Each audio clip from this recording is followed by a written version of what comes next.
Hello and welcome to another Trader Guy video. In this video, it is after the close on July 22nd on a Friday, so you won't see my prices moving. But as I was going through my charts at the end of the day, or in this case, the end of the week, which I quite often do on Friday night, when I'm doing my technical analysis in general, every once in a while I'll see something that really jumps out at me. Now, there's a couple different reasons why a person may or may not be interested in a chart, but really what I find is that one of the best ways to figure out what the market's thinking is to look at a handful of currencies, but look at them against as many currencies as possible. Sometimes there will be a kind of long running theme, so to speak, and we actually have that situation right now.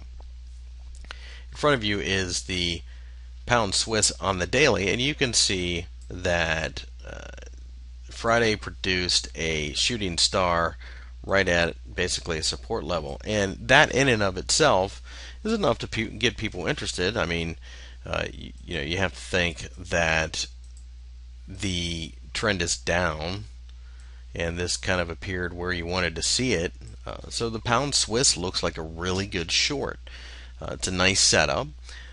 One or two supportive hammers underneath here, which could cause a little bit of concern, but let's be honest, it's not that big of a deal, considering the overall trend is down, and that normally will outweigh that kind of thing. Might make for some choppy conditions, but certainly the market looks to point south on this chart. And that was the first one that I noticed. Of course, the next chart I looked at was the dollar Swiss, and it looks similar in the sense that we tried to sell the Swiss franc in basically Asian and early European trading on Friday, and you can see that it failed and the dollar fell against it. Again, not a big surprise, not as clean of a setup, but you can see that in this particular case, the 83 actually acted as support recently when we were stuck in this consolidative area, and we came up, we popped up, and this is the second time we've failed to break above it. Looks bearish, probably not the cleanest or nicest setup you can get into, but it is something to pay attention to. Moving on, this is a pair that I've been trading quite a bit. This is the Euro Swiss, and again we have that shooting star, and in this case it looks a whole lot like the pound Swiss. We failed at the 118 level, which was important support. That was where we got that bounce a while back, and that's exactly where we failed. For a minute there, earlier in the trading session, it looked like we were going to take off, but by the time the Americans woke up, this was already starting to form a shooting star. Again, a couple of supportive candles just underneath it, but really, the trend is down, and a fall from here really shouldn't be much of a surprise. But I started to look against even some other pairs as well, pairs that we don't normally look at for clues about global risk. For example, this is the Swiss franc versus the Japanese yen. So remember, this is an inverted chart, meaning that when it rises, it will be the strength of the Swiss franc, as opposed to those other charts that I had just showed you, which would be falling down. And we have a hammer. We have a hammer at a reasonably placed area. Probably could truthfully call it 95. And this pair tends to grind a lot because they're both safe haven currencies. I'm not suggesting that this is the trade to take, but what I am saying is this does show that the franc looks like it wants to show some strength even against the Japanese yen, which is quite remarkable because the Japanese yen has just grinded lower and lower, in other words, appreciating the yen, and the XXX JPY pairs, in other words, the pound, the euro, the dollar versus the yen, all have fell in favor of the yen. This one actually looks like it's about to try to make another move up, which would show the Swiss franc actually outpacing the yen, which again is quite interesting when you think about it. The last one, and this is a pair that I don't trade often, but I do like it as I like it as an indicator more than anything else, because the Aussie Swiss pair, the Australian dollar is a great barometer for risk out there. And what I find interesting is that this pair formed a shooting star and at an area where you would expect something to happen, which we'll call 89 to probably 90. It's probably a wide area in that zone, but basically about the 89 mark.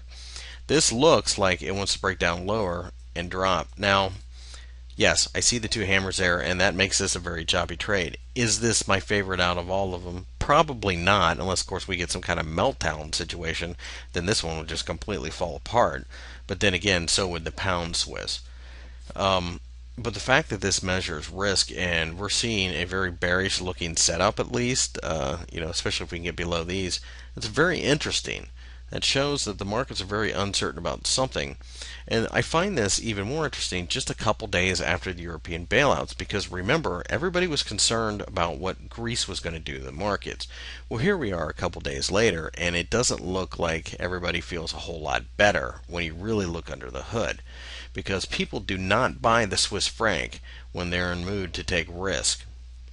What I find interesting about the Australian, against the Swiss franc is that the Aussie still wants to appreciate against the US dollar. Let me go ahead and zoom in here. I actually hadn't planned on talking about this, but you can see that there was an area at 108 which was pretty serious resistance, and we did pop over it.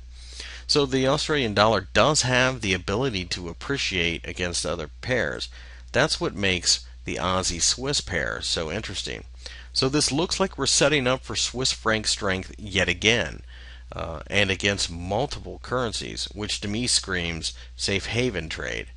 Now, it just so happens, and a lot of things can change over the weekend, but the debt ceiling talks have completely fallen apart in the United States. And this was announced after the market, so this did not affect this pricing. The fact that we're already leaning towards the franc, and especially if this doesn't get resolved over the weekend, tells me that there is going to be a rush back into the Swiss franc. So that's what I see for the upcoming week. I told you guys that I'd be putting maybe some things that I'm paying attention to on the blog, and this is kind of one of those. This is a lesson, and that this is a lesson in the fact that if you're interested in what a currency is really going to do, look at it against multiple currencies, because I know that traders make a huge mistake of saying, okay, well, for example, what's the franc going to do? And they look at it against the dollar. And while the USD does look weak against the franc, and you could say, okay, well, maybe I should buy the franc. Well, the problem with that is you're missing much more clean setups, quite frankly, the euro and the pound, and even the Aussie, and even against the yen to a certain extent, as opposed to the dollar. Because what's going to happen is, if there's some kind of rush to safety, and let's just say it's not the debt crisis, let's just say it's something euro related, they will buy the dollar. If they sign the debt ceiling extension, which they both have already kind of mentioned that they're going to, but it's the sticking issue is how to get cuts out of the budget. But there's really nobody suggesting that Congress isn't going to raise the debt ceiling. So in a situation where something goes on, maybe something in Europe, they will rush to the dollar as well, and that makes this pair move much slower than perhaps your pound or your euro, and definitely your Aussie Swiss pairs. So that's what I see, and like I said, this has been kind of a combination of what I see in the markets plus a lesson. You want to know what's going on with the currency, you have to look at it against as many pairs as you can. So if you guys got any questions, feel free to email me at chris@thetraderguy.com.